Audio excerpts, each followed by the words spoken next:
Gracias a Audeápolis por la nueva oportunidad y gracias, doctoras, doctores, por conectarse todos esta noche y sobre todo por prender las cámaras. Ya, nuevamente, gracias. Eso lo vuelve muy, muy cercano a lo presencial, como ya hemos dicho antes. Bien, entonces ya tenemos nuestra presentación. Vamos empezando con la temática que nos convoca hoy y se intersecta, servirá un poquito de repaso con algunos puntos que ya vimos en la sesión anterior. Entonces, sin más preámbulo, doctoras, doctores, vamos iniciando y como ya saben, vamos una primera hora. Ahí hacemos un cortecito de 5 minutos y luego minutos antes de las 10:30 de la noche separamos allí para poder interactuar y intercambiar algunas ideas a propósito de la absolución de preguntas que se pudieran dar. E igual pueden dejar sus preguntas también en el chat, ¿no? Sus preguntas, doctoras, doctores, son importantes y van a servir para enriquecer esta sesión académica. Bueno, entonces vamos empezando. Bien, la apertura de la sucesión, doctoras, doctores, ¿cuándo se abre la sucesión? ¿Cuándo inicia? ¿Cuándo principia la transmisión sucesoria? Bueno, eso, como es sabido, es con la muerte, ¿no? Como dice el 660 del Código Civil, desde el momento de la muerte de una persona, todas sus situaciones jurídicas, patrimoniales, se transmiten a sus sucesores. Ahora, fíjense, el Código Civil habla de bienes, derechos y obligaciones, pero en realidad, doctoras, doctores, los sujetos tenemos más cosas aparte de derechos y obligaciones. Podemos tener intereses legítimos, expectativas, no solo hay derechos subjetivos. Y no solo hay obligaciones, puede haber estados de sujeción, cargas. Esto tiene que ver un poquito con la teoría, con la figura de las situaciones jurídicas subjetivas, que en buena cuenta nos enseña que los individuos no solo están protegidos por derechos, ni sometidos o vinculados por deberes, sino que hay más situaciones jurídicas, hay un universo amplio. Ahora bien, cuando hablamos de la transmisión sucesoria, hablamos de todas las situaciones jurídicas, no solo de derechos, obligaciones y bienes, ¿ya? Ahora, cuando hablamos de bienes, fíjense ahí la imprecisión, ¿no? Porque el bien como tal, lo que se transmite son situaciones jurídicas, los bienes no son situaciones. Si hablamos de el causante tenía un vehículo, el causante tenía un terreno, el vehículo, el terreno se transmite a los sucesores, la propiedad sobre el vehículo, sobre el terreno es lo que se transmite. De hecho, tocará aquí a ver un tema rápidamente, ¿no? Bastante polémico y muy oportuno mencionarlo acá. La posesión se hereda. Puedo yo decir, he adquirido la posesión por un tema de transmisión sucesoria. El enfoque dominante, doctoras, doctores, nos dice que no. Ya, la sola muerte de la persona no transmite la posesión. ¿Ya? Ahora, otra cosa es el derecho a poseer. El derecho a poseer, desde luego que sí se puede transmitir. La propiedad me da derecho a poseer y la propiedad se transmite dentro de la eficacia, lo que conversamos en la sesión anterior, ¿no? la eficacia contractual luego de la muerte de las partes. Los sucesores asumen la eficacia contractual. En virtud de esa sucesión, imagínense un contrato de arrendamiento. Los sucesores del arrendatario podrían tener derecho a poseer el bien en materia del arrendamiento. El derecho a poseer sí se transmite, pero la posesión sola como un hecho fáctico, un poquito difícil. Me explico mejor, ¿no? La posesión, como sabemos, y lo dice el 896 del Código Civil, es un concepto marcadamente fáctico. Basta que alguien ejercite un poder en su interés sobre un bien. Y con eso, doctoras, doctores, ya tenemos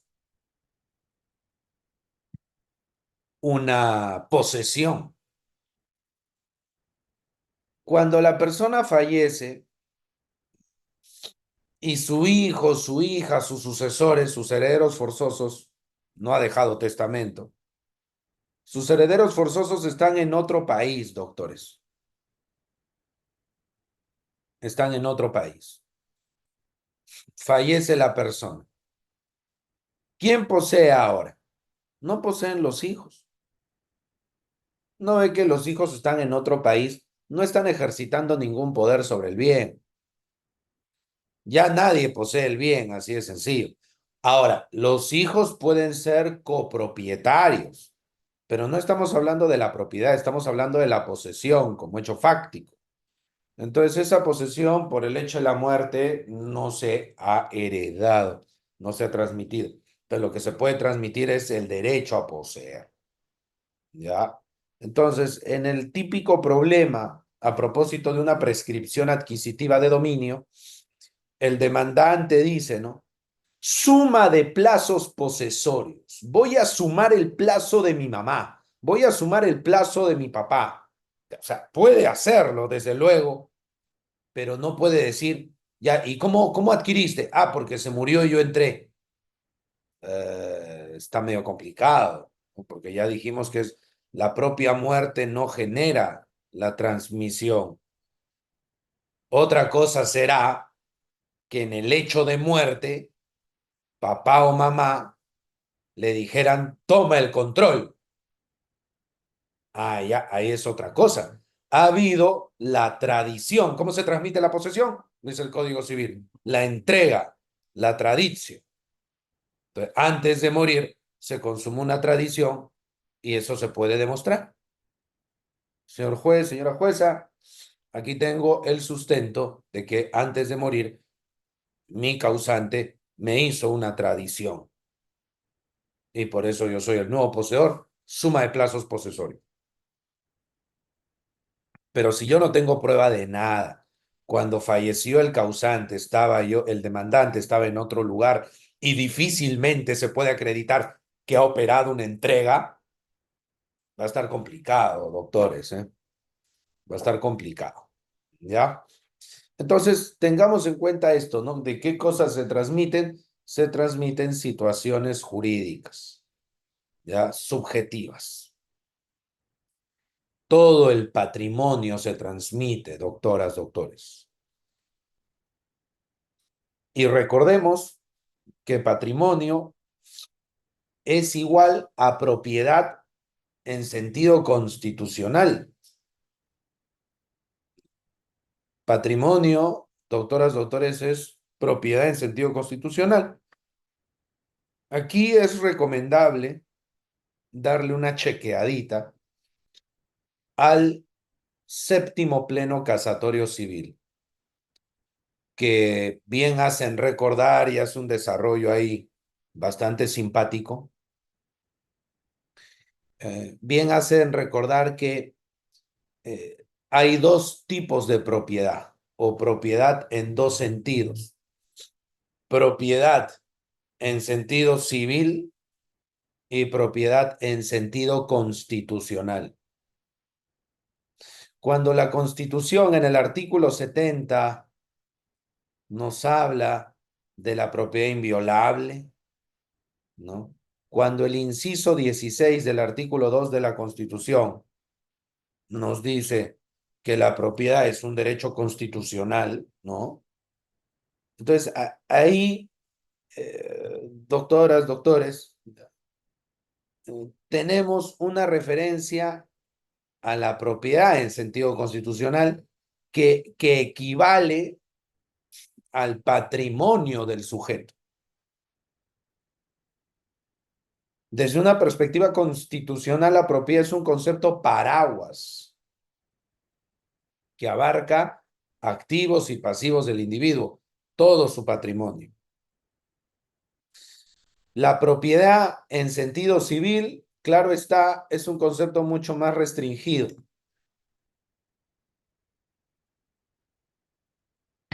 ¿Ya? Es un concepto mucho eh, más específico, no tan genérico como el otro. Entonces, al darse esta situación, doctores, eh, uno dice, bueno, cuando fallece la persona que transmite, en buena cuenta, propiedad en sentido constitucional, todas sus situaciones jurídicas patrimoniales, de ventaja y de desventaja. Y ojo que esta diferencia entre propiedad civil y propiedad en sentido constitucional, el séptimo pleno la recoge, pero el pleno correctamente deja constancia que eso se sustenta, ¿no? Que eso se fundamenta, ¿de acuerdo? En decisiones previas del Tribunal Constitucional, que a su vez se basa en un reconocido caso de la Corte Interamericana, que encima involucra a nuestro país, el caso Baruch Hipcher versus Perú, ¿no?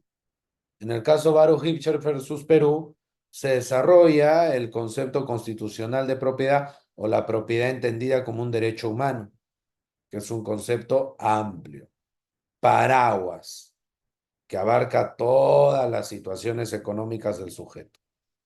Entonces, cuando la persona fallece, transmite eso, doctores, no transmite otra cosa más específica o más pequeña, transmite todo. Entonces hay que tener cuidado, ¿no? Al momento de interpretar ese 660. Ahora, otro punto que habíamos visto antes un poquito es si con la muerte se da la apertura de la sucesión, ¿cuándo ocurre la muerte? ¿No? Legalmente, cuando una persona deja de existir, ¿no? Jurídicamente, ¿cuándo podemos decir que ya no hay sujeto de derecho? Que lo que hay es objeto de derecho. Bueno, ya sabemos que eso es con la muerte. Ya está bien, pero ¿cuándo ocurre la muerte? La Ley General de Salud nos da la respuesta, ¿no? Con el cese permanente, o como dicen otros, el cese irreversible, repito, el cese irreversible, ¿ya? De las funciones cerebrales. El cese irreversible de las funciones cerebrales marca el punto de finalización de la vida. Si hay una persona que está con asistencia artificial, digamos,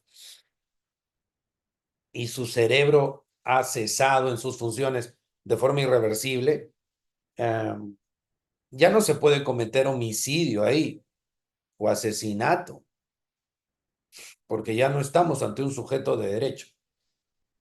El sujeto de derecho, doctoras, doctores, ha pasado a convertirse en objeto de derecho. Entonces, con ese cese de las funciones cerebrales, ese cese irreversible, ya no hay marcha atrás, se entiende que se configura la muerte y allí se da pues la transmisión sucesoria ya mencionada. Ahora, como todos sabemos, no siempre la muerte funciona de esa manera, ¿no? De que, bueno, el cese de la función cerebral es total y ahí quedó y bueno, ya no. ¿Qué pasa, doctoras, doctores? Recordando la vieja canción, no estaba muerto, estaba de parranda. ¿Qué sucede ahí cuando la persona se fugó, la persona se perdió, la persona desapareció? Allí, como ustedes saben, doctores, y esto es derecho de personas, aquí toca ser sintético nomás, ¿no? Hay diferentes momentos, ¿no? Un primer momento ya es la desaparición, cuando no se tiene noticias de la persona por 60 días. Entonces no se sabe, no lo ubicamos. Ya, ahí, ¿qué pasa los bienes a sus sucesores? No, pues no, muy rápido. No le echen tierra antes de tiempo, doctoras, doctores, ya, no. ¿Y qué procede en ese caso, doctor? El código nos dice que lo que procede es la designación, ¿ya?, de un curador interino, que hace las veces de un representante. Es más, el Código Civil dice que si el desaparecido tenía un representante con poderes suficientes, ese representante se encarga de realizar o atender los asuntos del desaparecido. Entonces, el caso de la desaparición, curador interino, representante. Ahí no se pasan los bienes a los sucesores, ¿eh? Ahora, si ya van 2 años que no se sabe nada de la persona, ahí la cosa cambia, pero ya no estamos ante la figura de la desaparición, ¿verdad? Estamos ante la figura de la ausencia. ¿Y qué ocurre? Ya con la ausencia, caramba, ¿se pasarán los bienes a los sucesores? No, tampoco. O sea, no se transmite, ¿no?, esas situaciones jurídicas subjetivas. Simplemente lo que dispone el Código Civil es que se traslada la posesión temporal de los bienes del ausente a quienes serían sus herederos forzosos al tiempo de dictarla. ¿Ya? Repito, en la declaración judicial de ausencia se ordenará dar la posesión temporal de los bienes del ausente a quienes serían sus herederos forzosos. Entonces, no adquieren la propiedad, simplemente la posesión. Y van a poder percibir frutos, desde luego. ¿Ya? Ahora, aquí surge una pregunta interesante, ¿ya?, que mejor lo tocamos de una vez, no vaya a ser que más adelante por ahí se pase. Y bueno, hay que aclarar que si bien es una cuestión interesante, no es menos cierto, ¿ya?, que es una cuestión que en la práctica un poquito que no se presenta mucho, ¿no? Que es un poquito difícil que se dé, pero ahí está el problema, ¿no? Doctor, tengo un testamento. No, legatario, tengo el tercio de libre disposición, doctor, y el causante ha sido declarado ausente. Yo, como beneficiario del tercio de libre disposición, ya de una vez que me lo den, pues, la posesión nomás. Vamos, señor juez, a pedirle la ejecución anticipada del testamento. Bueno, eso no se puede, doctores. Eso no se puede. Ya algún amigo magistrado me comentó, ya jubilado, retirado, me comentó que en los años 90 había visto una situación como esta, que decía, bueno, y estaba vigente el Código del 84, ¿no? Bueno, hay una declaración judicial de ausencia, yo soy beneficiario del tercio libre disposición, acá está el testamento, por favor, denme la posesión. Complicado, doctores, ¿no? Complicado. Ahora, ¿qué más tenemos? Ya 5 años no se sabe nada, 10 años no se sabe nada, ya no lo podemos esperar tanto. Declaración de muerte. Declaración de muerte presunta. Ya porque al caballero no se, la señora, señor, no se le puede esperar tanto tiempo. Te va a salir una sentencia, una resolución judicial que lo va a reputar muerto. Algo así como lo que pasó, aunque claro, bajo la experiencia norteamericana, que ustedes habrán visto, la famosa película El náufrago con Tom Hanks, ¿no? Ese es un caso de declaración judicial de muerte. El sujeto, decían, pues, murió, se ahogó, pero luego regresó. Entonces, en la declaración judicial de muerte, allí ya pasan los bienes, pasa la propiedad a los sucesores. En la desaparición y en la declaración judicial de ausencia, allí no. Pero en la declaración judicial de muerte, claro está, allí sí. Por eso el Código Civil dice que cuando el juez dicta la muerte presunta, digamos, tiene que indicar una fecha de muerte aproximada, porque esa fecha es el punto de referencia para decir, a partir de aquí ha operado la transmisión sucesoria. Ahora, ¿qué ocurre si regresa? Como ocurrió en el náufrago. ¿Qué pasa si la persona retorna? Él no estaba muerto, estaba de parranda, pero ya se abrió una apertura sucesoria. ¿Qué sucede ahí? Ahí tenemos, doctoras, doctores, el artículo 6.9 del Código Civil. ¿Qué dice? El reconocimiento de existencia cuando la persona ha sido declarada judicialmente muerta, pero regresa, tiene, tiene necesariamente, doctoras, doctores, que tramitar su reconocimiento de existencia. Una vez concretado eso, ¿qué procede? La reivindicación.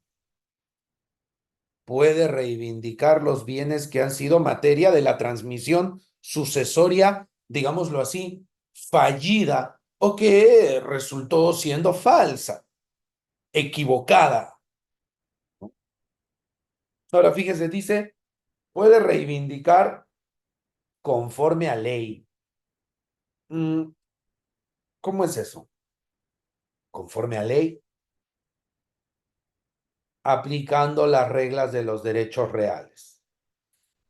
Sujetos, guste o no, sujetos que no debieron tener la propiedad han accedido a ella. Si todavía tienen los bienes en su poder, se los puede quitar. reivindicación. Doctor, pero si ya transfirieron a terceros, habrá que ver si tienen buena o mala fe. Bueno, doctor, tiene buena fe, ya no se puede hacer nada. Ya, ok. Podrá solicitar una compensación económica. Pero repito, son supuestos, hay que reconocerlo, bastante inusuales o más propios de otro tiempo. Vamos avanzando. Entonces, doctores, momento de la transmisión. La transmisión se da con el fallecimiento, con la muerte del sujeto de derecho. Ahora, aquí hay un tema, ¿no? Doctor, ¿todo se transmite con la muerte? Sí. Desde la muerte surge la titularidad sobre los sucesores. Sí, así es. Ya. Doctor, pero una pregunta. ¿Y la figura o las figuras de la aceptación y renuncia de herencia?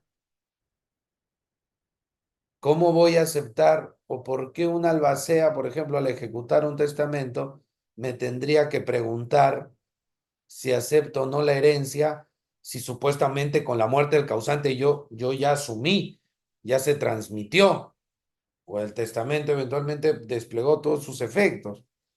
¿Cómo me pueden preguntar, aceptas lo que ya es tuyo?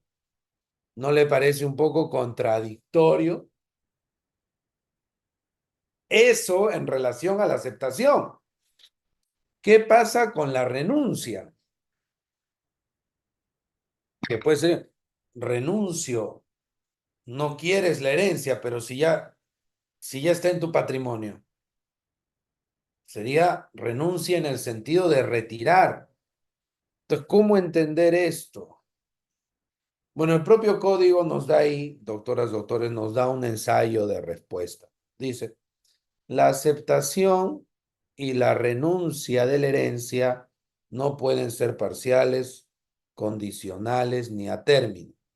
O sea, si acepto o renuncio a la herencia, es todo o nada. No puedo estar que voy a aceptar esto, no voy a aceptar esto otro, que voy a poner condición, lo acepto o renuncio solo por un tiempo.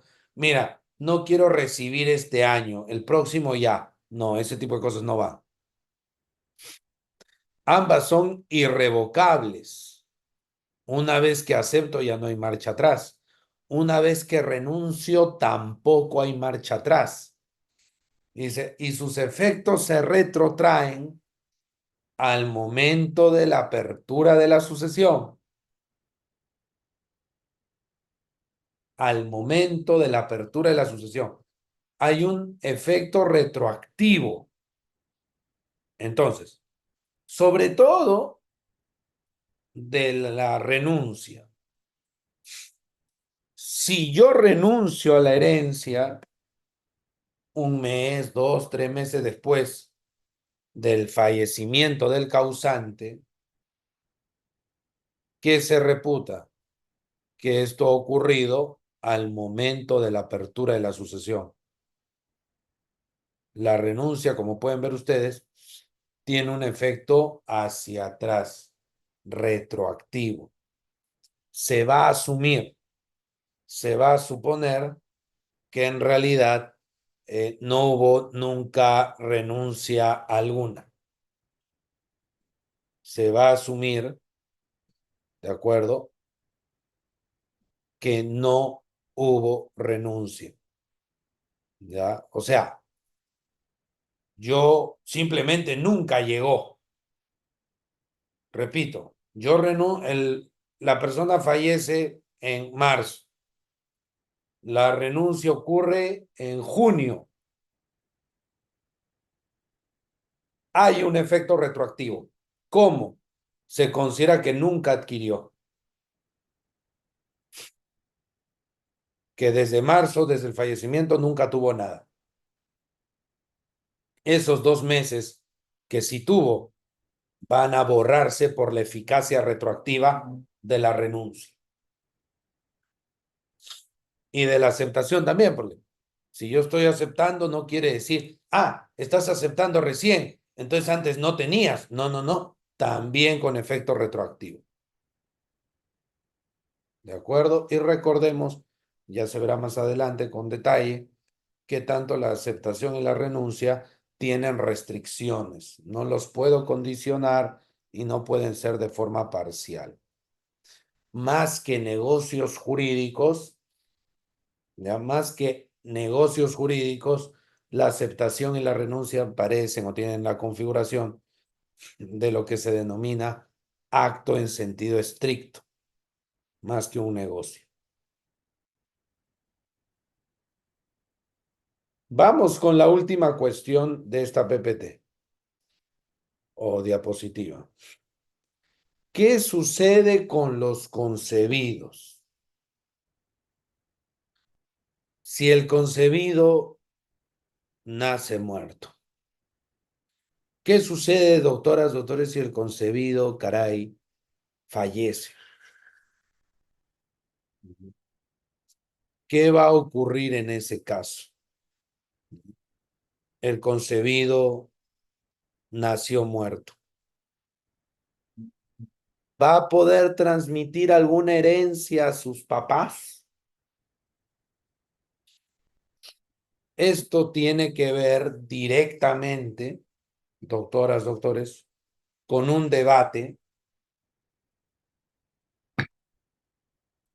con uno de los debates más, digamos, uno de los debates más sonados en estos 40 años de vigencia del Código Civil,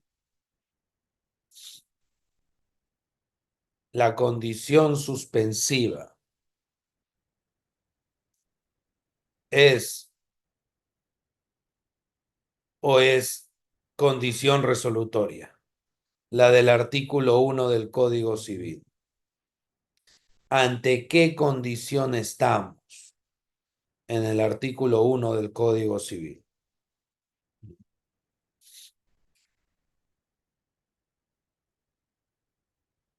¿Cómo, cómo enfrentar esa situación?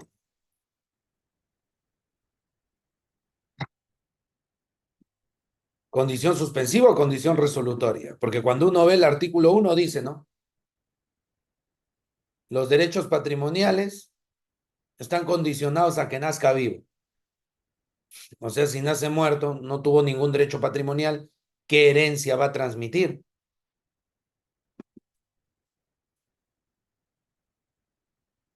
Parece sencillo, ¿no? Ya con un bebé, un recién nacido que ya es persona natural, se aplica lo que hemos mencionado. Allí no hay ningún tipo de condicionamiento. Y digamos, ¿no? Una situación desde luego horrenda y trágica, pero que es parte de, al poquito tiempo de nacer, fallece. ¿Quiénes son sus sucesores? ¿O no tiene? Por supuesto que tiene sus padres. Ya, ascendientes, exacto. Ya, pero si fue antes de nacer el fin de la vida, la muerte, nació muerto, ¿quién va a suceder? Bien, doctores, decíamos, acá hay dos tesis. A nivel de doctrina, hay que decir, el tema es bastante debatible. En un primer momento, y esto es una cosa paradójica, el ponente del libro primero del Código Civil, Carlos Fernández Cesárego, eh, defendió casi en solitario, solito,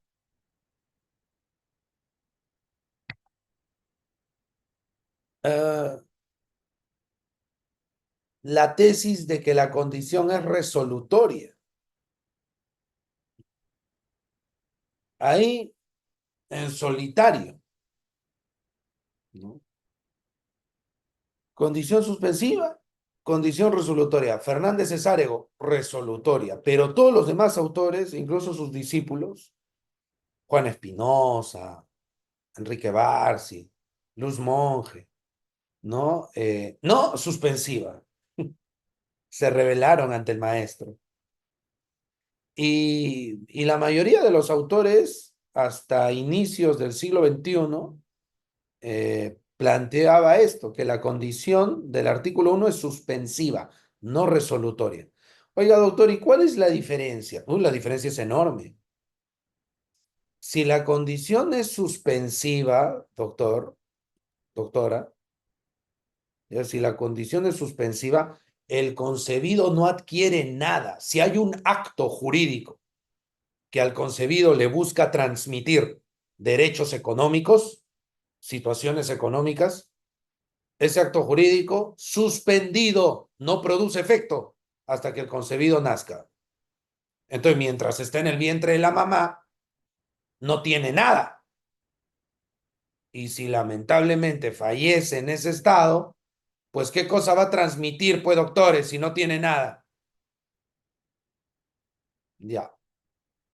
Ahora, en el caso de la condición resolutoria, que era lo que decía Fernández Cesárego, el concebido adquiere.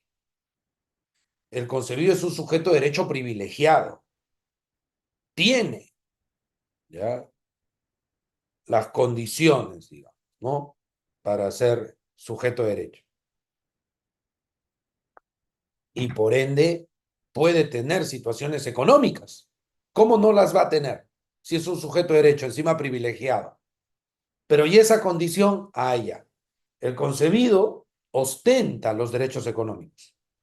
Pero si la muerte lo sorprende antes de nacer, el acto jurídico, sus efectos se extinguen, con lo cual las cosas regresan al estado anterior. Entonces, el concebido fallece, pero como las cosas regresan al estado anterior, el concebido no le puede transmitir a sus papás, porque el concebido pierde lo adquirido, si se me permite la expresión.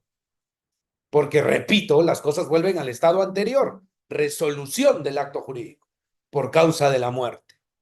Entonces, si el tío le hace un obsequio, le regalo a mi sobrino que tiene 2 meses de concebido, le regalo un terreno en Lurín, ya el concebido es dueño. Pero si pasa una desgracia, una tragedia,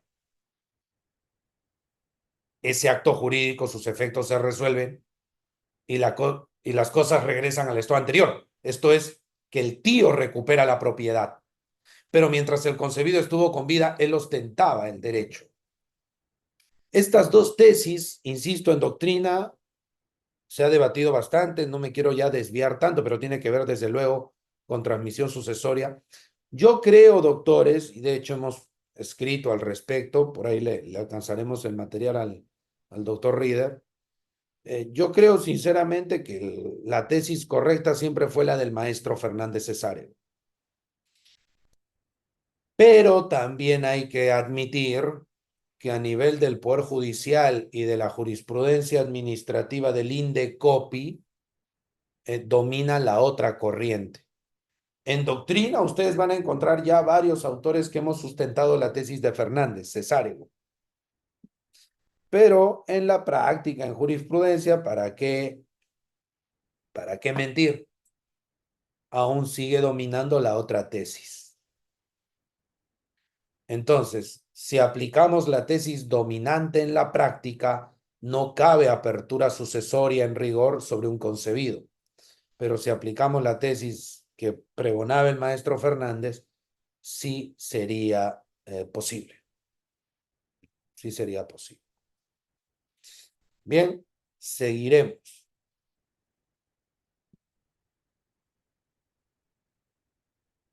Vamos avanzando aquí, antes de entrar al corte. Vocación hereditaria. Inclinación, ¿no? Vocación, ¿qué es vocación? no tiene que ver con el llamamiento, tiene la vocación o tiene la calidad de heredero, pensando pues más que nada en los herederos forzosos, ¿no? Se dice todos aquellos que tienen derechos sucesorios, por excelencia, los herederos forzosos.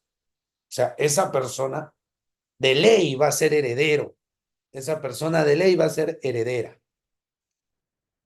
Hay una tendencia a ser heredero y eso se nota fundamentalmente, insisto, con los llamados herederos forzosos.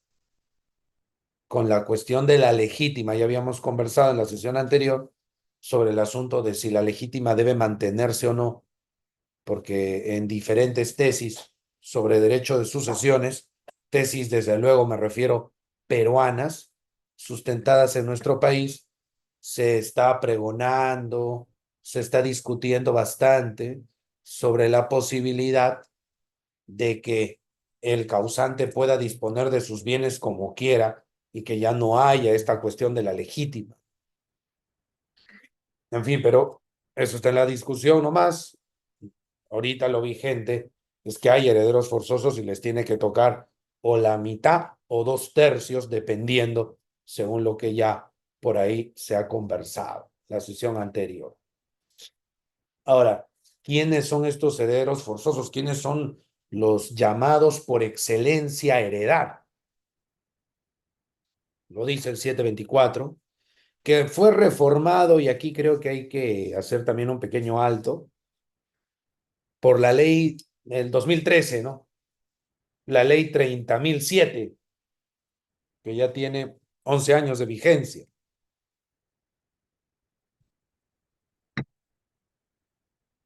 A ver, ¿qué sucedió ahí, doctoras, doctores? Dice, son herederos forzosos los hijos y los demás descendientes, los papás y los demás ascendientes, ¿no? El esposo, esposa, o en su caso, el integrante sobreviviente de la unión de hecho. Al primer punto y de entrada, ¿no? El novio, novia, el esponsal, ¿es heredero forzoso? No, a menos que sea conviviente, pero va a ser heredero forzoso no por ser novio o novia, sino por la calidad de conviviente que pueda demostrar. ¿Ya? Porque puede ser, pues, ¿no? Que han salido de una relación sentimental complicada y al toque nomás se van a casar después de algunos meses de estar juntos, ¿no? Eh, no hay convivencia, de repente recién se conocen medio año y ya se van a casar, bueno,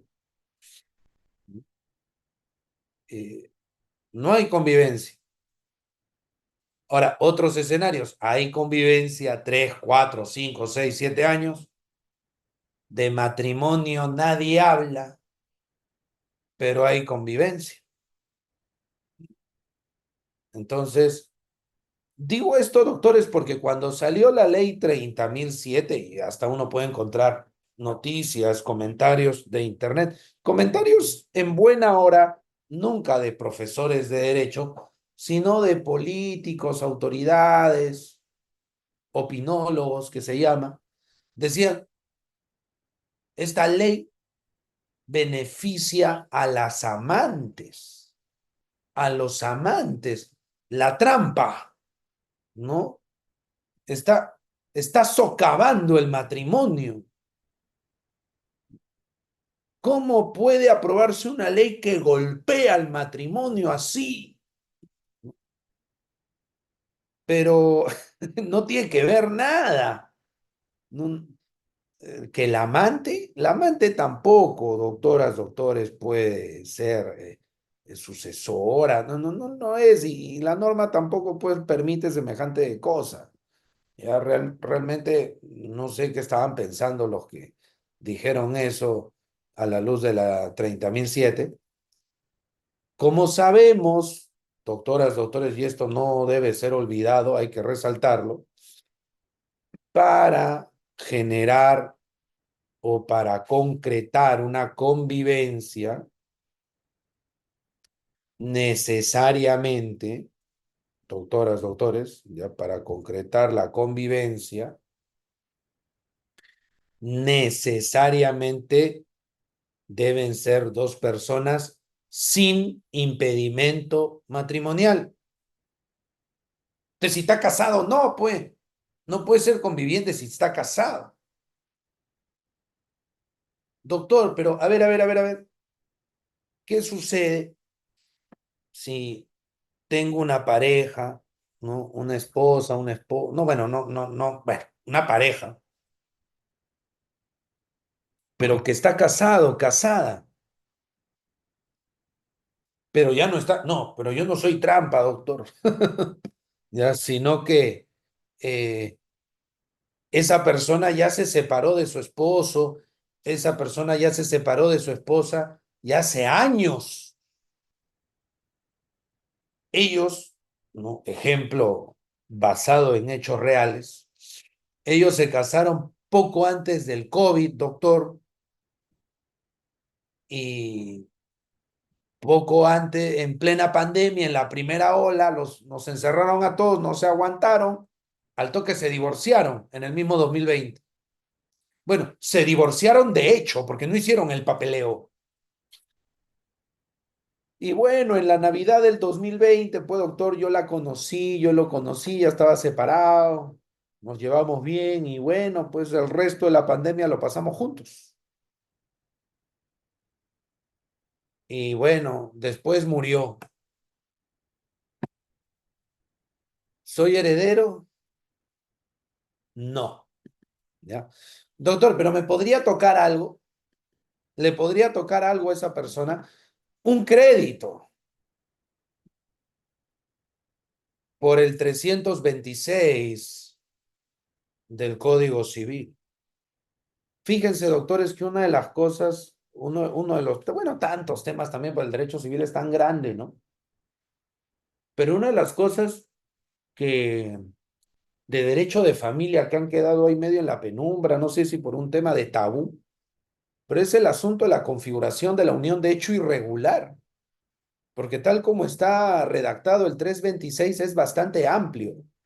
Aquí podría postularse que ella o él es un conviviente irregular y el 326 claramente reconoce que el conviviente irregular tiene derecho a su indemnización por enriquecimiento sin causa.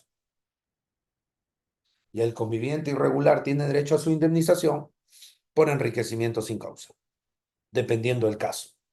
Entonces, se murió pero me debe, ya sería un acreedor, pero sucesor no. ¿No? Entonces, eso tenerlo claro. Entonces, ha sido un acierto, porque el conviviente, ¿cómo podía quedar solo? ¿No? No reconocido. Un atentado contra el matrimonio, yo creo que se sinceraron las cosas, porque ya el matrimonio no es lo que era antes, ¿no? Por el índice de divorcios tan alto, agudizado en pandemia, como bien es sabido, ¿no? Con un número sin precedentes. Entonces, reconocer la convivencia es algo que va en línea, ¿no? Con eh, la realidad social. Ahora, no olvidar, doctores, ¿no? Y bueno, aquí creo que voy a pecar de decir lo evidente, que el matrimonio religioso no produce efecto civil. Así que pueden ser casados por religioso y no ser convivientes porque recién están viviendo juntos, no hay.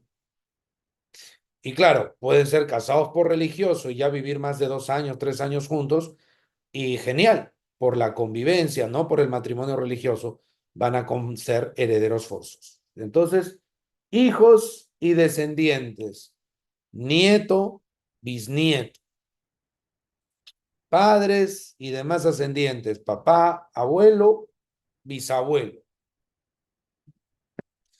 esposo, esposa, conviviente. Ahora, viene los órdenes sucesorios. Dice. son herederos del primer orden, los hijos y demás descendientes. Del segundo orden, los papás y demás ascendientes. Del tercer orden, el esposo conviviente. Del cuarto, quinto y sexto orden, respectivamente, parientes colaterales de segundo grado. Hermano, tercer grado, sobrino, ¿no? Cuarto grado, ya, primo hermano.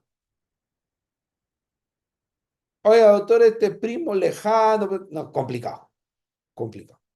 Doctor, el cuñado, ya medio difícil, ¿ah? No hay, ¿ya? Sigamos. Ojo que no olvidar que no estoy hablando de representación sucesoria. Eso ya será materia de otra sesión, que es cuando el heredero forzoso fallece antes que el causante.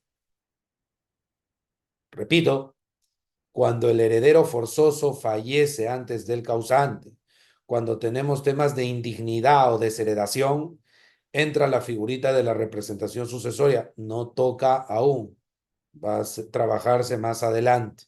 Aquí estamos en la lógica, entre comillas, normalita. ¿Cuál es?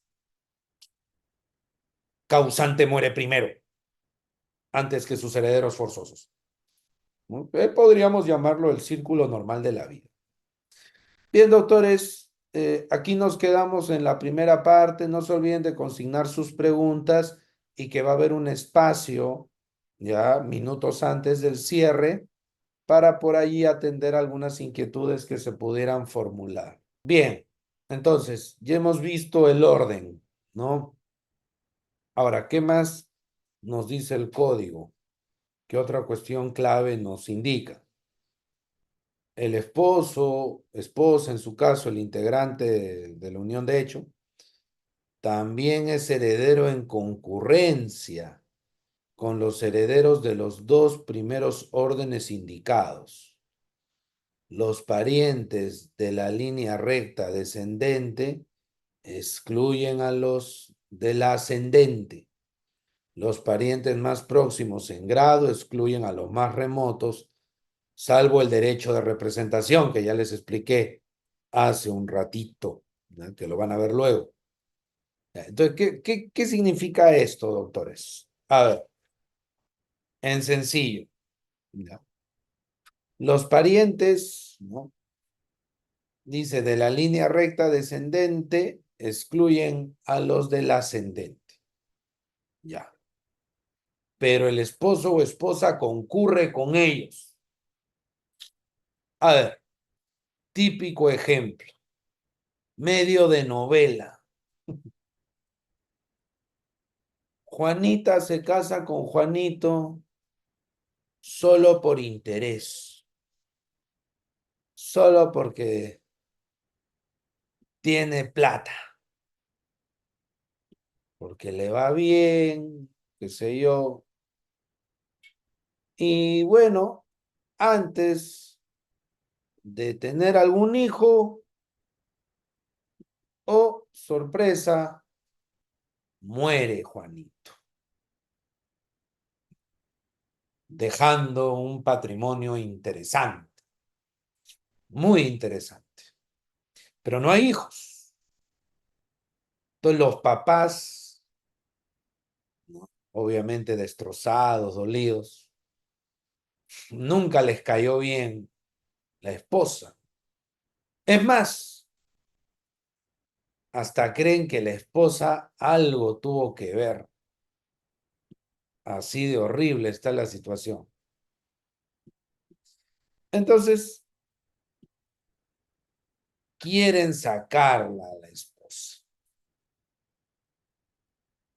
Quieren excluirla de la sucesión. No, nosotros somos de segundo orden, dicen los papas, y tú eres de tercero, así que te excluimos, no te va a tocar nada. Pero no es así, porque como ustedes pueden ver, la regla claramente indica que la esposa, el esposo, concurre con los descendientes o ascendientes. Entonces, en este caso, van a ser herederos forzosos los papás con la mujer. Ahora, justo antes de morir, ella concibió un hijo,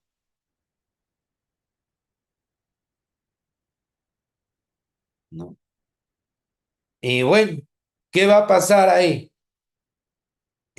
Como pueden ver, el hijo va a volar a los abuelos. Hablo en materia de repartición de bienes sucesorios, porque el hijo ya es primer grado y ya sabes que los descendientes vuelan a los ascendientes. Oiga, doctor, ¿y le va a tocar algo a la señora? Obviamente, porque la señora concurre tanto en primero como en segundo. La esposa concurre, ¿de acuerdo? Los padres no van a concurrir.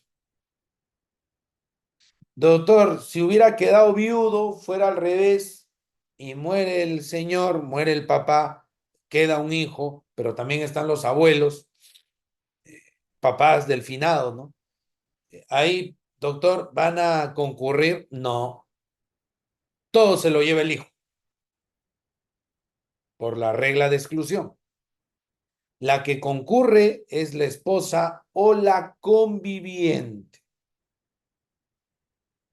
Ahora, por esta razón hay que tener en cuenta este reclamo que hacen las autoridades desde hace años, ¿no?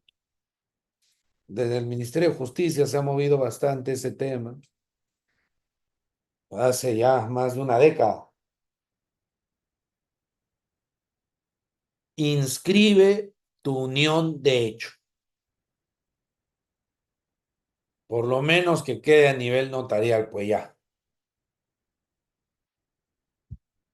Porque si hay un tema sucesorio, con eso se hace valer. Y ahora es importante, todo esto surgió a partir, por eso les decía hace más de 10 años, a partir de la ley 30.007. Con la ley 30.007 tenemos justamente este tema. La ley 30.007 es bastante clara, bastante contundente, ¿no? También va a concurrir el conviviente. Entonces, imagínense que no haya evidencia o no haya una prueba plena, digamos, no hay reconocimiento notarial de ningún tipo a una sucesora de tercer grado que concurre con primer, segundo grado, la pueden terminar excluyendo. Un sucesor que también puede ser hombre, ¿no? Entonces, tengamos en cuenta, doctoras, doctores, esa situación, ¿ya? Vamos avanzando.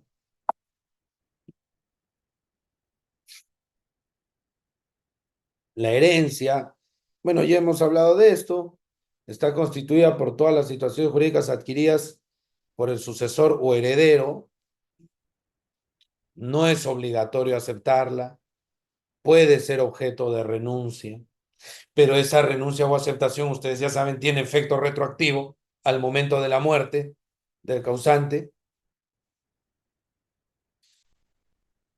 Y el código habla de la figurita de la petición de herencia. 664 del Código Civil. El derecho de petición de herencia, el pedido de la herencia, corresponde al heredero que no posee los bienes que considera que le pertenecen, ¿no?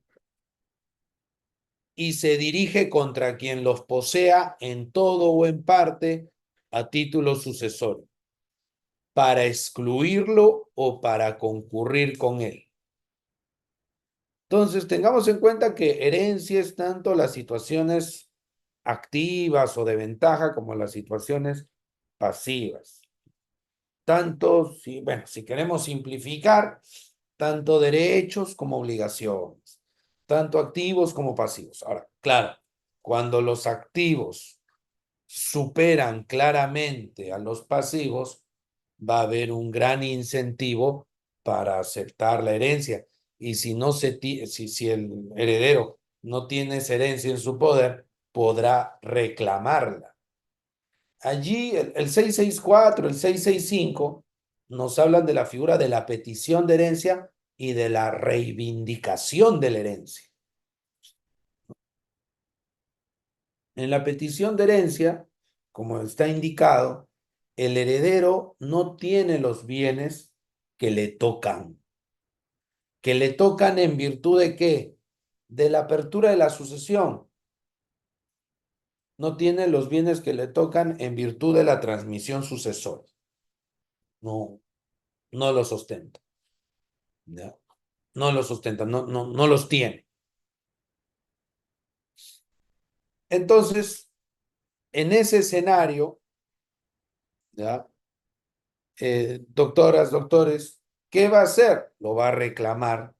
¿A quién? Al otro heredero, contra quien los posea, dice, en todo o en parte. ¿De cuándo opera esto? Número uno, tú no debes tenerlo. Todo es para mí, porque yo te excluyo. ¿Qué haces con mi torta? Dámela. Eso es para excluir. Pero la petición de herencia también puede ser para concurrir. Oye, ¿qué haces solo con esa torta? A mí también me toca. Y esa es la típica de los medios hermanos o los llamados medios hermanos. No, a algunos no les gusta esa palabra, ¿no? Que todos son hermanos siempre, hermano completo, bueno. No, si alguien dice que hay medio hermano, ¿cómo será? Un cuarto de hermano, ¿no? Un octavo de hermano, eso, ¿no? Bueno, entonces, es el supuesto de lo que popularmente se conoce como medio hermano, ya, ahí podría. Ahora, antes de cerrar esto, doctores, había otro tema ahí que no quería dejar escapar. Este asunto de las familias ensambladas y el reconocimiento constitucional o la tutela constitucional que viene ganando desde inicios de siglo. Ya ha habido casos, varios, donde el Tribunal Constitucional dice que no cabe distinguir entre familia y familiastra, ¿no? Entre la familia, entre comillas, tradicional y la familia ensamblada.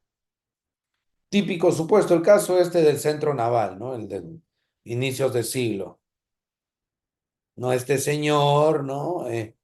Pide que consideren en el club, en esta asociación, en este centro, a su hijastra como asociada, que se aplique el reglamento y el centro le dice, señor, ese pedido procede respecto de hijos y esta chica no es su hija, es hija de su actual pareja, pues no es hija de usted, ella tiene su papá, entonces no, pero es mi hijastra y yo vivo con ella. No, le negaron. Llegó hasta el Tribunal Constitucional y el TCD dijo, discriminación. Familiastra vale lo mismo que familia. No hay espacio para decir que vale menos. Ese es un supuesto. Segundo supuesto, en laboral, a un trabajador le hacen llenar un formulario para el tema del seguro.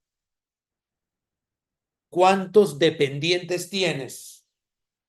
Y él puso 2, que a la sazón eran, doctoras, doctores, sus hijastros. ¿Ya? Eran sus hijastros. ¿Ok? Entonces, eran los hijastros.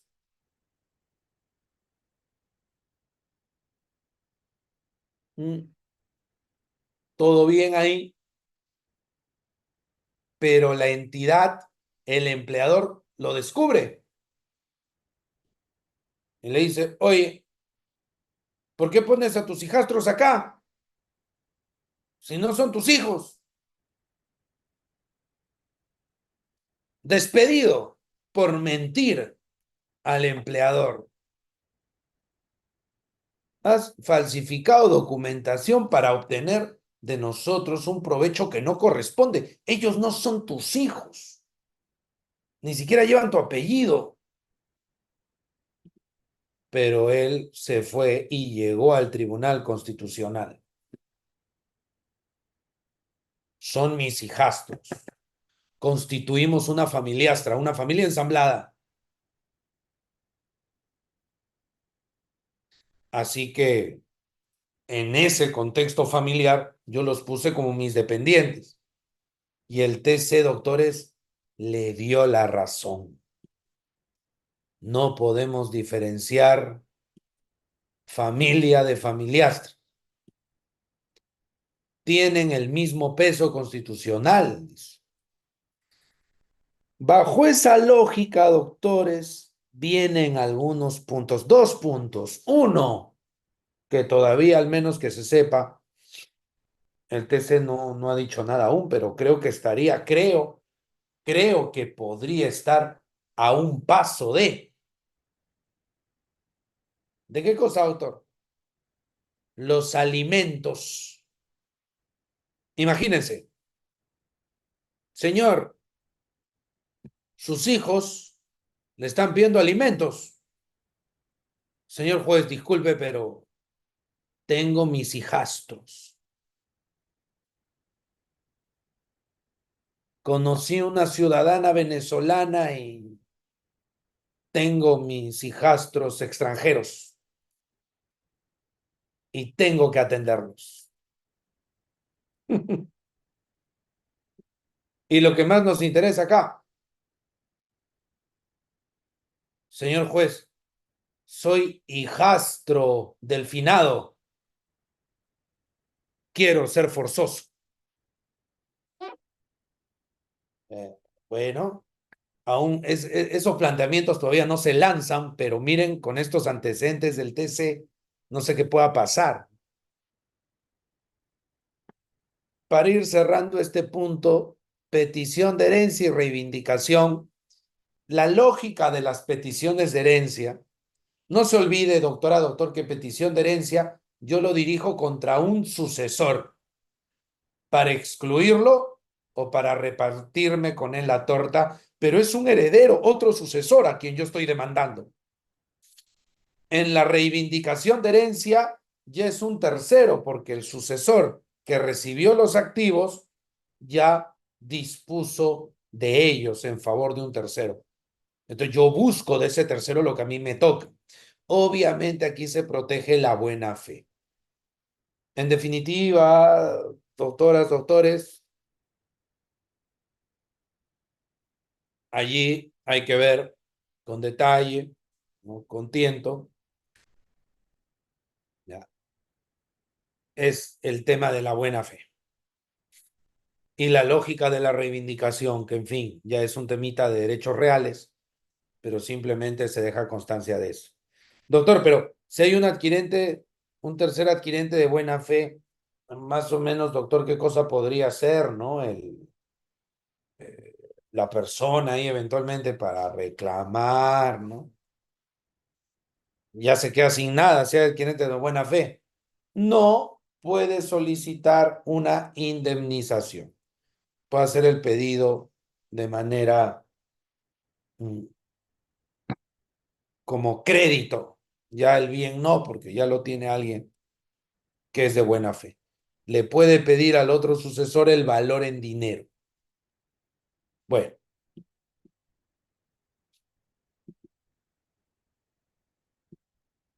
otro punto importante, ya el penúltimo, doctores, la famosa responsabilidad por deudas. Creo que les comenté hace poco que en nuestra cuenta de TikTok habíamos tocado el asunto de la reparación civil y la muerte del imputado o del condenado. ¿Y qué sucede con la reparación civil? Bueno, se pasa a la masa hereditaria, desde luego, ¿ya? Y los sucesores responden dentro, ¿no?, de lo que alcance la masa hereditaria. Eso es lo que se conoce como responsabilidad intravires. Responsabilidad intravires hereditatis. 661 dice, ¿no? El heredero responde de las deudas y cargas de la herencia solo hasta donde alcancen los bienes de ésta. Incumbe al heredero la prueba del exceso, salvo cuando existe inventario judicial. Entonces, en principio, solo hasta donde alcance. Es decir, si los bienes valen 100 y las deudas 300, pues qué pena, en realidad no hay herencia a efectos prácticos. Todo se lo van a llevar los acreedores. No, a los sucesores no le va a tocar nada, valgan verdades. Ya a los sucesores no le va a tocar. Entonces, ese es un primer, digamos, un primer aspecto. A los sucesores no les va a tocar ni un real, pero viene la pregunta. Los acreedores podrán decir, ¿no?, ¿vamos contra el patrimonio de estos sucesores? No. Este, este cuento a forma de chiste, ¿no?, que más o menos dice así, que un padre le dice a su hijo, o sea, luego de repartir, ¿no? A mi hija le dejo este bien, a mi hijo le dejo este otro bien, a mi hija tal, y a mi hijo varón le voy a dejar algo para que no me olvide nunca: mis deudas. Entonces, eso no es viable, pues, jurídicamente. No es posible manejarlo de esa manera, desde luego, ¿ya? Ahora, cuando los acreedores le quieren reclamar más, o quieren chocar, los acreedores quieren chocar con el patrimonio personal de los sucesores, estos pueden decir no, beneficio de responsabilidad intravires hereditatis. Pero ¿cuándo pierde ese beneficio? Número uno, oculta dolosamente bienes hereditarios. Esconde los bienes.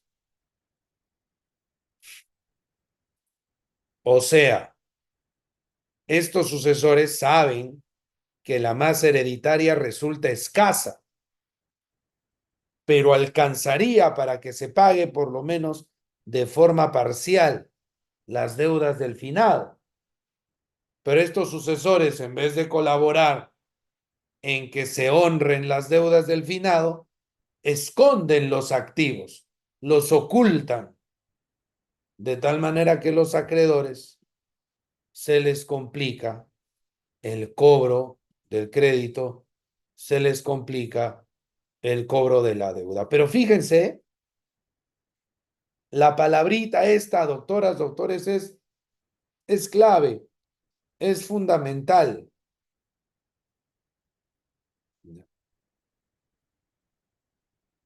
¿Qué cosa, doctor? Es fundamental, es clave, ¿ya? Ese adverbio, dolosamente, dolosamente.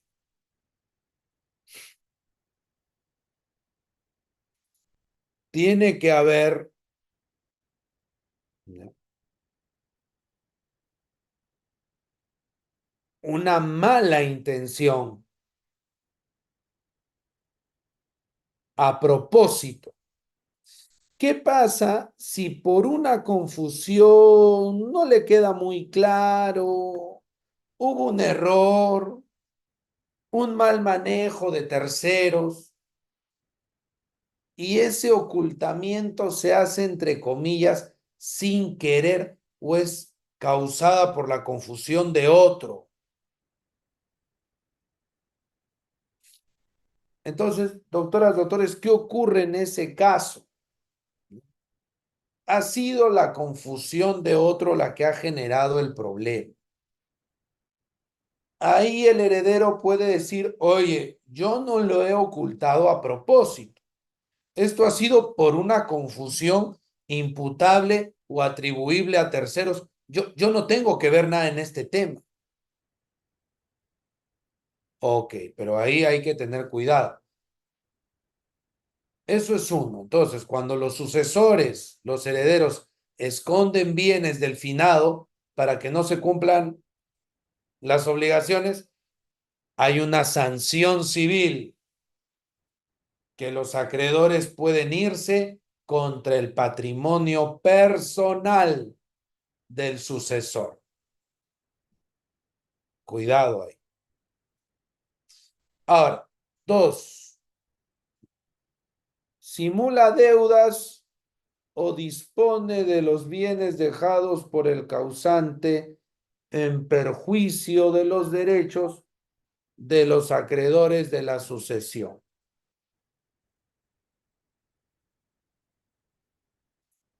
Repito, simula deudas o dispone de los bienes dejados por el causante en perjuicio de los derechos de los acreedores de la sucesión.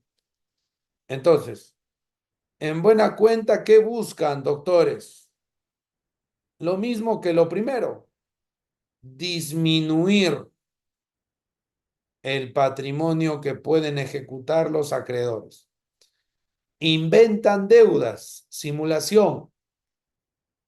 En este caso, como se comprenderá, el acreedor que quiere hacer valer la responsabilidad ultra vires, ir más allá, ¿ok?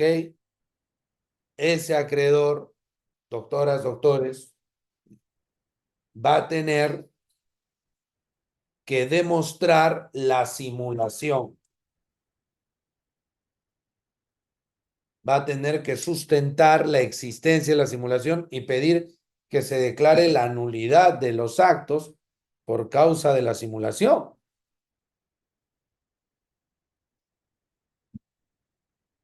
Ahora, lo otro, disponer. O sea, puede ser que simule las deudas o simule transferencias o disponga de verdad. O sea, hay adquirentes ya no simulados, sino genuinos. en perjuicio de los derechos de los acreedores de la sucesión.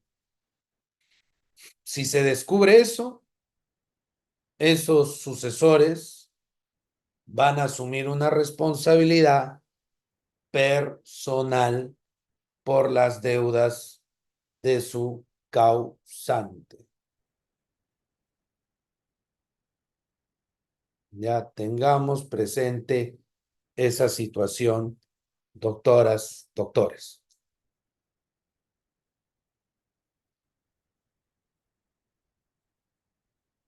Ahora, fíjense la pregunta de la parte final de esta PPT. ¿Qué rol le corresponde entonces a la demanda de acción pauliana o simulación en estos casos? Los sucesores no podrían decir, oye, si tú crees que te afecta, haz tu demanda de simulación. Si tú crees que te afecta, acreedor, haz tu acción pauliana, pues. A ver, doctores. En el tema de la simulación está claro, y lo dice el inciso 2. El acreedor tiene que demostrar y pedir la nulidad de los actos jurídicos.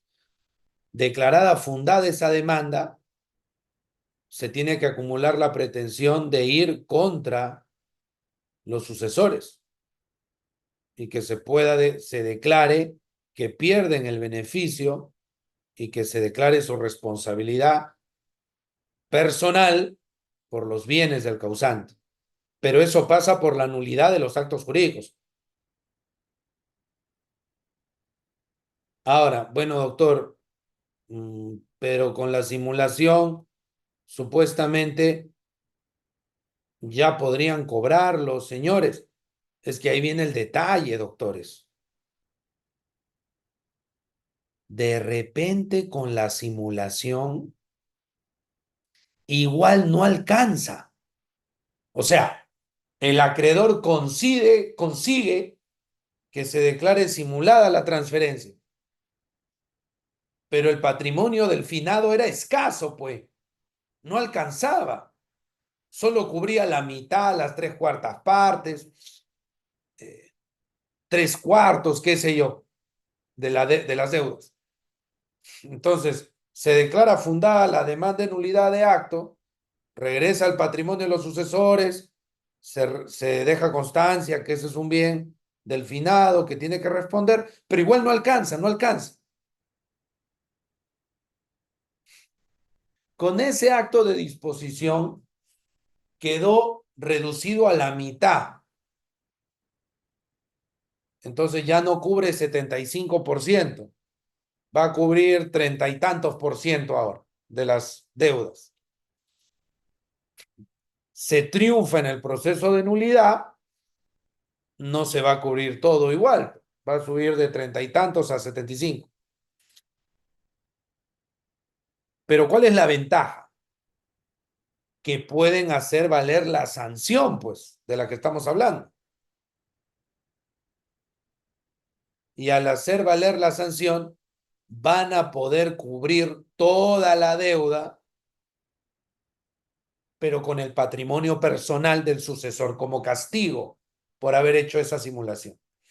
Ahora, el tema de la acción pauliana, que el acreedor interponga su pauliana, pero si no puede, por la buena fe de los adquirentes, ¿qué le queda al acreedor?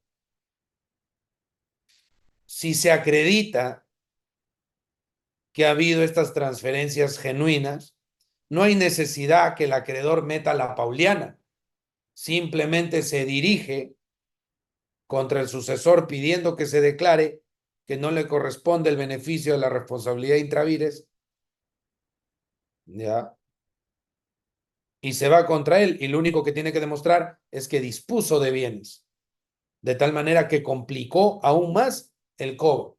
No, pero el adquirente de buena fe es que no se va a chocar con ese adquirente. Es más, por ahí que sería hasta testigo, porque ni siquiera tendría que ser demandado. porque no se va a cuestionar su acto jurídico. En la acción pauliana pedimos la nulidad, la ineficacia, perdón, del acto que realiza el deudor. Acá no, aquí simplemente demostramos que hizo el acto con bienes de la herencia, perjudica el cobro, listo, se hace acreedor a la sanción. Entonces, es importante tener un poco claro el rol de la Pauliana en la simulación. Estos sucesores fraudulentos, vamos a decirlo así, no pueden decir, haz tu Pauliana, haz tu simulación, ¿qué me haces fastidiando? No, tú ya perdiste el beneficio desde que ocultaste, simulaste o dispusiste de tal manera que complicaste el cobro del crédito. La buena o mala fe de tu adquirente no es importante, no tiene mayor peso. Ojo con eso, doctores, ¿eh? Bueno, y entrando a la parte final. A ver, la competencia del juez para los asuntos de derecho sucesorio. Sucesión ¿Qué asuntos, doctor? Varios, pues todo asunto vinculado a sucesiones. Petición de herencia, reivindicación de herencia, exclusión de heredero, declaratoria de heredero, las pretensiones que hemos estado viendo, ¿no? Sucesión intestada, nulidad de testamento.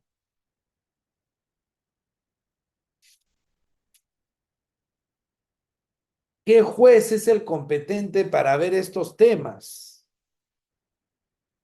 Bueno, recuérdense que es sucesiones, no libro cuarto del código, no tiene que ver el juez civil. Ya, pero juez civil ¿de dónde, doctor? ¿Qué nos dice el código? Corresponde al juez del lugar donde el causante tuvo su último domicilio en el país. Corresponde al juez del lugar donde el causante tuvo su último domicilio en el Perú. Y fíjense, conocer de los procedimientos no contenciosos y de los juicios relativos a la sucesión. Entonces, yo tengo que chequear el domicilio del finado, de la finada. Y en función de eso determino qué corte superior es la competente para realizar mi trámite ante el juez civil, sea juez especializado o sea juez de paz letrado, que también ve, como ustedes saben, algunos asuntos de derecho sucesorio. Entonces, ¿cuál será el domicilio? Imagínense que la persona ha estado viviendo 20 años en Estados Unidos. Bueno, ok, 2004, habría que ver cuál era su domicilio cuando se fue del país, dónde vivió más tiempo. Ahora, aquí hay que hacer un pequeño alto, doctores, de tipo procesal. ¿Esto es competencia de qué tipo? Territorial. Competencia territorial. Competencia por razón de territorio. Ahora viene la pregunta, ¿no? En esta competencia territorial, competencia por razón de territorio, ¿no? Ah, a ver, esta competencia, como bien sabido es, resulta prorrogable. Es una competencia, doctoras, doctores, prorrogable. ¿Qué significa prorrogable? Que yo presento mi demanda en un juez que no es el competente. por territorio. Pero la parte demandada, la parte emplazada, no dice nada, no reclama nada, lo deja pasar, dice, bueno, pues ya, y lo deja ahí, lo deja pasar, dice, no, bueno, ya. ¿Va a haber alguna nulidad? No. Pero es un juez incompetente, pero es por razón de territorio, las partes pueden consentir en que un juez de otro territorio lo vea. Obviamente estoy hablando de la competencia, no estoy hablando de la especialidad. Doctoras, doctores, ya la especialidad obviamente no es revocable. Yo no voy a llevar esto al juez laboral, pues, ya, o al juez penal, ¿de acuerdo? Ahora, eso por un lado. Segundo, puede haber un debate, ¿no? Puede ser que alguna de las partes diga, yo quiero que no lo vea este juez y se arma un debate sobre la competencia. Entonces ahí esto va a pasar por definir bien cuál ha sido el domicilio del finado, de la finada. Hay que recordar pues otra vez temitas del libro primero del código. El domicilio se constituye por la residencia habitual de la persona en un lugar. Habría que ver entonces cuál fue la última residencia habitual de la persona. Si la persona vino a una intervención médica a Lima y lamentablemente las cosas no salieron bien y fallece, obviamente Lima no va a ser la residencia. Pero si la persona ya tiene varios meses en Lima a propósito de temas médicos y lamentablemente no sale bien, pero después de varios meses, ahí sí podríamos construir de que la persona ya estaba radicando en Lima. Ojo que no se sigue la tesis subjetiva del domicilio. No se sigue la tesis subjetiva del domicilio, doctores, es la tesis objetiva.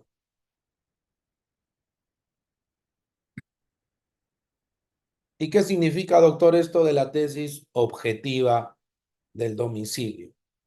¿No? Que no importa lo que quiere el sujeto. Yo no domicilio donde yo quiero. Mi domicilio no es el que yo diga, así, digamos, per se. El domicilio es donde efectivamente yo estoy. Entonces la persona no puede decir, no, bueno, es que yo no me siento de Lima. No. Entonces, ¿dónde efectivamente has estado? Ahora, el domicilio, a diferencia del nombre, es variable. Así que la persona puede cambiar de domicilio cuando traslada su lugar de residencia habitual. Ahora, aquí viene un tema clave. Doctor, la persona se ha estado trasladando de un sitio a otro. Estaba entre Europa y Lima. Estaba entre Estados Unidos y el Perú. O, bueno, doctor, ahí más fácil, pues el último domicilio del país, ya. Pero estaba entre su provincia y la capital. Entre Lima y otra, una o dos ciudades.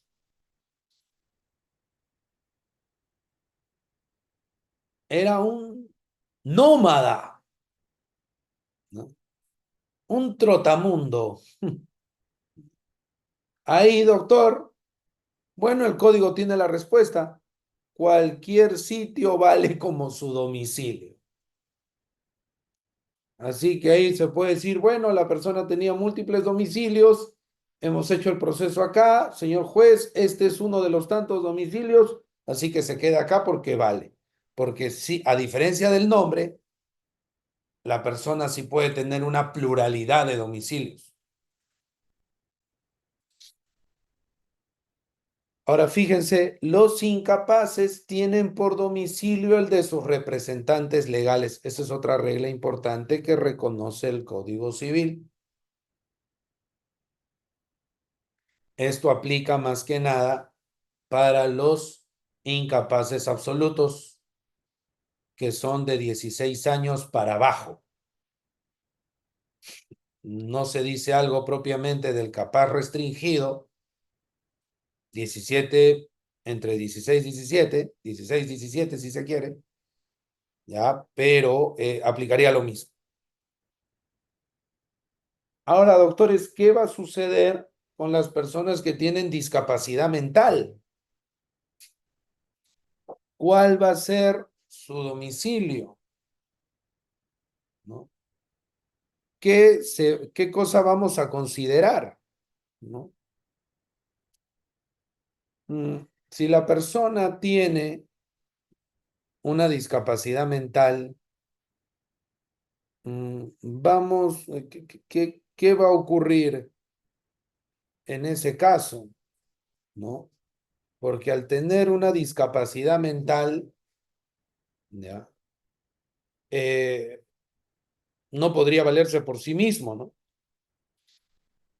Bueno, el Código Civil, doctoras, doctores, y esto creo que lo habíamos conversado también en la sesión anterior, el Código Civil dice que la discapacidad mental no afecta la capacidad y el sujeto tiene capacidad plena, ¿no? Sin, sin afectación de ningún tipo. La discapacidad no afecta la capacidad plena. Así que esta regla de que al discapacitado mental, su representante legal, no, a menos que le hayan nombrado por ahí un apoyo judicial con poderes de representación. En ese caso, podría ser que se le haya designado un apoyo judicial con poderes de representación. Ahí sí, el domicilio de este apoyo judicial con poderes de representación sería, ¿no?, el domicilio de la persona con discapacidad mental profunda, pero que según la ley extrañamente sigue teniendo capacidad plena, pero en fin, eso ya es un tema polémico que de repente ya en otra oportunidad lo vemos con más detalle. Bien, doctores, con eso estaríamos terminando la parte expositiva y le cedería la palabra al doctor Reader para entrar a la ronda de preguntas finales, aunque creo que para algunos ya es un poquito tarde, no sé. Adelante, doctor. Muchas gracias, maestro. Muy buena disertación, como siempre. Muy amable y a todos nuestros participantes también que tienen con cámara activa. Entonces, estimados colegas, en este momento vamos a dar pase a la ronda de preguntas. Pero por favor, una pregunta por estudiante. Tengan en cuenta relacionado al tema. Primero se va a dar prioridad quienes han estado con cámara activa durante toda la sesión. ¿Está bien? Maestro, iniciamos y, estimados colegas, los que aún no se han matriculado, ya saben, a través del chat dejan su número de celular. Estimado José, ¿cómo está? Buenas noches. Adelante. Gracias. Sí, buenas noches, doctor. Buenas noches con todos.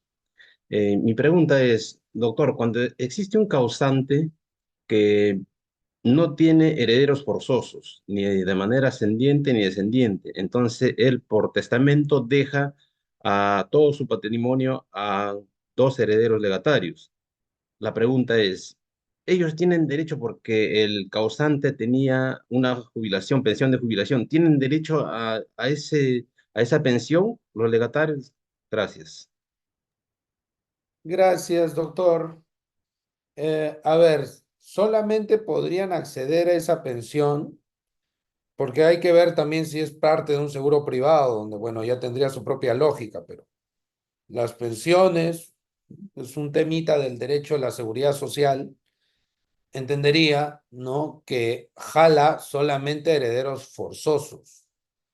Alguien que no califica como forzoso y no está dentro de los grados mencionados, un poquito difícil, ¿eh? Así podría contestar la pregunta, doctor, que es más, creo, un temita de derecho de seguridad social. Gracias. Muchas gracias, maestro. Damos pase a José Luis. José Luis, adelante, por favor, una pregunta. Gracias. Buenas noches, doctor Ford. La pregunta está referida al artículo 664 sobre la petición de herencia. ¿Por qué el código utiliza el término posesión y no propiedad? Y una breve, ¿cuál es su opinión respecto a la práctica judicial ya bastante recurrente en cuanto a la competencia en materia Estimado José sucesoria? Luis, dispénsame. Doctor, solamente una pregunta va a absolver para tener cada uno una pregunta. Gracias. Ya, gracias, doctor Reader, gracias, doctor, por la pregunta. Bueno, en efecto, ¿no? Lo que ocurre es que en la petición, como mencioné, sigue la lógica de la reivindicación y el que presenta la demanda de petición es dueño. Señor juez, yo soy dueño por sucesión, solo que el demandado o demandados están con mi propiedad. Yo debo retirarlos totalmente porque no les toca nada, excluir, o debo concurrir con ellos porque somos copropietarios. Ellos no son los únicos copropietarios, o él o ella no es el único dueño, yo también, y necesito que me entreguen el bien. En la reivindicación, recordemos un poquito de reales, rapidito nomás. Reivindicación, ¿qué es? El propietario no poseedor que busca que le entreguen el bien, busca acceder a la posesión, a diferencia del mejor derecho de propiedad, que es del propietario poseedor, solo que busca suprimir la incertidumbre jurídica sobre su titularidad. Entonces, así visto, tiene ahí un sentido que el código utiliza el término posesión porque lo que el sujeto tiene, va a tener que acreditar, obviamente, su condición de sucesor y el derecho de propiedad adquirió vía sucesoria y va a pedir que le den el bien, ¿no? Por eso la posesión. Gracias por la pregunta. Muchas gracias, maestro. Estimado Luis Alberto, buenas noches. Adelante, una pregunta. Gracias. Muchas gracias por el espacio, doctor. Mi pregunta, le planteo un casito pequeño. Hay dos parejas en la cual tienen tres hijos, ellos no son casados. El hijo mayor ya tiene 28 años. ¿Y qué pasaría con la sucesión en caso de que este hijo mayor de 28 años fallece, dejando sus bienes? Él no tiene pareja ni hijos y sus padres, desafortunadamente, son separados también. O sea, se separaron y no son casados, ellos tampoco son casados, se separan, cada quien con otra familia ensamblada. En este caso, ¿cómo podría suceder lo que es la sucesión en este caso? Gracias, doctor.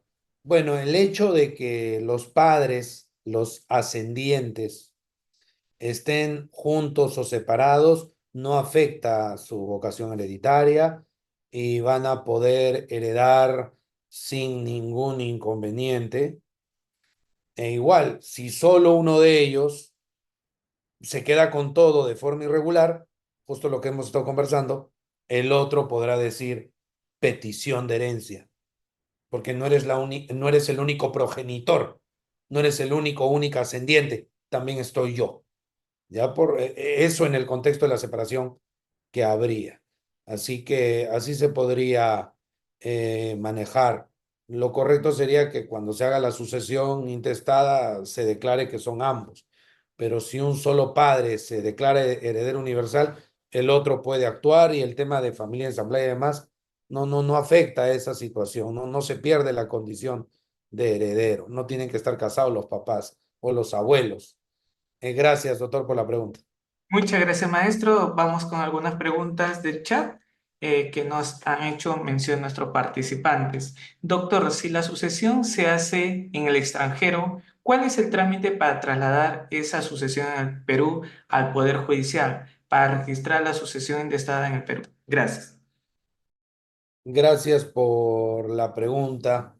Bueno, y ahí temitas un poco de derecho internacional privado, ¿no? Bueno, rápidamente ahí se supone que por el hecho de tener una condición civil en el extranjero, Eso también vale en el Perú y ya ha habido decisiones del PJ, incluso del Tribunal Registral, que con tal que la documentación correspondiente tenga la apostilla del Haya, yo lo hago valer y listo, como si fuera documentación acá. Eso por un lado. Por otro lado, si la condición de heredero y demás se ha tenido que debatir en un proceso extranjero, ahí sí tengo que hacer pues la homologación, ¿no? El famoso exequatur, executor que le llaman otros. Así podría contestar, doctor, gracias. Muchas gracias, maestro. Tenemos otra pregunta. Nos dice, en caso de la sucesión en domicilio, ¿es prorrogable? Es decir, ¿siempre va a ser su último domicilio? Gracias. Sí, la competencia del juez es prorrogable, es decir, ¿qué sucede si yo demando en un sitio que no es? Me equivoco, me confundo. Y la parte demandada no dice nada. ¿Nulidad de actuados? ¿Se rehace el juicio? No, se convalida nomás, porque la competencia territorial es prorrogable. Eso es en buena cuenta. Ahora, ¿cuál es el juzgado que corresponde? ¿Cuál es el sitio que corresponde? Como dice el código, el del último domicilio, pero sin descartar las reglas de domicilio del libro primero que hemos visto, ¿no? Así podría contestar, gracias. Muchas gracias, maestro. Me dice Jorge. Buenas noches, doctor. Si una persona es casada, luego queda viudo con 6 hijos, luego convive con otra persona por 25 años, tuvieron 3 hijos y no han realizado una unión de hecho. En este caso, los 9 hijos heredan por partes iguales. Gracias. Gracias por la pregunta. A ver, bueno, ahí hay varias cosas brevemente. Salvo que querramos llevarlo de familias ensambladas que ya dije, el hijastro o hijastra no hereda nada de su padrastro o madrastra, salvo que se anime a hacer su amparo y a ver qué pasa y genera un super precedente en materia sucesoria, ¿no? Pero en principio no le toca, a los hijos le toca de su papá, de su mamá, no de padrastro o madrastra, nada. Así podría responder, gracias. Muchas gracias, maestro. Y como dicen, ya siendo las 10:25, dos más y nos vamos. Así que, estimados colegas, vamos a dar pase a dos preguntas. Jairo y Oscar. Primero, Jairo. Jairo, buenas noches. Una pregunta. Gracias. ¿Qué tal, doctor? Muy buenas noches. ¿Se me escucha bien ahí? Sí, Sí, adelante. sí, Ya. Jairo, Muy- adelante, Buenas gracias. noches, doctor. Doctor, esta consulta, en base al artículo 660 del Código Civil, que dice que desde el momento de la muerte de una persona, los bienes, derechos y obligaciones que constituyen la herencia se transmiten a los sucesores. Esto, en base a ese artículo, por ejemplo, si yo tuviera que demandar un desalojo, yo lo puedo hacer, presentando únicamente mi acta de nacimiento. Pero en temas administrativos me tocó en un momento llevar un procedimiento ante el Ministerio de Economía y para continuar con el procedimiento me pedían obligatoriamente llevar a cabo la sucesión, inscribir la sucesión intestada. Y esto, si hay una coordinación adecuada entre los sucesores, podría resolverse pues en unos 3 o 4 meses. Y si no, tuviera que someterme a un proceso judicial que me podría llevar de 2 a más años. Entonces, ¿qué opinión merece respecto a eso, doctor? Ya, gracias, doctor. Bueno, número uno, en general funciona como usted dice en sede judicial, aunque realmente a veces uno no puede evitar toparse con magistrados que te piden la sucesión, ¿no? Yo quiero que esté inscrito y yo quiero ver la información registral, ¿ya? Entonces, a pesar que está la partida y está clarísimo, no quieren. Ya, entonces, eso es un error, tendría que corregirse en el caso si un juez de primera instancia me dice eso, tendría que corregirse vía apelación, ¿no? O sea, siguiendo la solución teórica, ¿no? Y si no quiere, un amparo eventualmente contra la decisión judicial. Ahora, en sede administrativa, como usted señala, doctor, no debieran ponerse de ese modo, eh, pero muchas veces lo hacen y a veces pues la persona está un poco enredada. Como usted dice, ¿no? Ya hay que ver un tema de eficiencia. Si se pueden poner de acuerdo ya, darle por su lado nomás para no complicarse más. pero si se complica, quizás sea más conveniente hacer una acción de cumplimiento contra la autoridad que me está negando sin sustento legal a la luz del 660, ¿no? Entonces, oye, yo me voy a ir al órgano de control, a veces eso funciona, ¿no? Te voy a denunciar administrativamente, voy a meter una acción de cumplimiento, no me voy a enredar en un proceso judicial por algo que no corresponde. Ahora, ahí hay un tema más, ¿no? Vinculado a temas de familia a veces con el tema de quién puede ser testigo o no en una municipalidad para el matrimonio.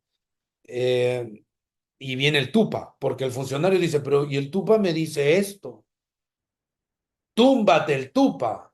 Ya estaríamos hablando, ahí ya estamos hablando de temitas de derecho administrativo. Ahí lo dejo, doctor Jairo, gracias. Muchas gracias, maestro. Estimado Oscar, bravo, contigo cerramos la Buenas exposición. noches. Con respecto a la herencia, en este caso el padre no se ha divorciado, pero ha tenido hijos extramatrimoniales, ¿no? Como aparece en el código.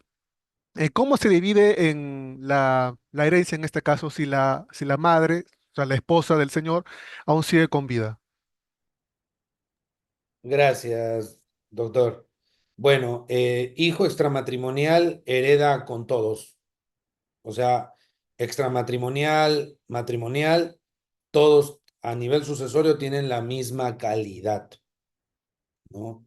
Así que hereda como si fuera un hijo matrimonial, aunque a la esposa no le guste, ¿ya? Así de sencillo. Ahora, esa masa hereditaria, y con esto termino, podría reducirse si es que la señora pide su indemnización por un eventual adulterio en el escenario que usted plantea, doctor, ¿no? Y si a alguien se le ocurre esconder algún bien, mete responsabilidad ultravires. Y puede ser que ahí el hijo o hija extramatrimonial en un supuesto determinado pueda ir por lana y salir trasquilado eventualmente, ¿no? Hay que ver caso por caso. Gracias, doctor. Maestro, muchas gracias por esta brillante exposición, como ya hubo mención. Estimados colegas, doctor, antes que pueda despedir también en nuestra audiencia que ha estado durante cada sesión con usted y también seguirá. Doctor, una pregunta, por favor. ¿Por qué llevar un diplomado especializado en Derecho de Sucesiones y plenos casatorios vinculantes en materia de familia? Gracias. Gracias, Reader, por la nueva oportunidad. Gracias, doctoras, doctores, por conectarse. Y como bien se ha notado, pues he visto que por momentos ha superado los 600 conectados. Muchísimas gracias. Y reiterar la invitación, ¿no? A llevar no solo este, sino todos los diplomados que organiza y todos los cursos que organiza Udeápolis, que tienen esta característica de tratar de llevar los temas con profundidad, con rigor, con preocupación por el público discente, por los colegas que nos acompañan y sobre todo por dar ese aporte más que a veces en otros lados no hay, no porque se quiera, cada uno tiene su mecánica, ese extra que es la interactuación, ¿no? Y que motiva al docente, porque a veces que el profe esté ahí en una cámara apagada, ahí con un streamer y nadie más, es un poquito complicado, no todos somos seres humanos, pero esta interactuación que lo acerca tanto, tanto a lo presencial, que promueve la metodología de Udeápolis es súper saludable y es un plus ahí para llevar las actividades académicas con Udeápolis. Nuevamente, doctoras, doctores, muchísimas gracias. Le cedo la palabra a nuestro coordinador y conmigo ya nos vemos en la siguiente sesión. Buenas noches, gracias.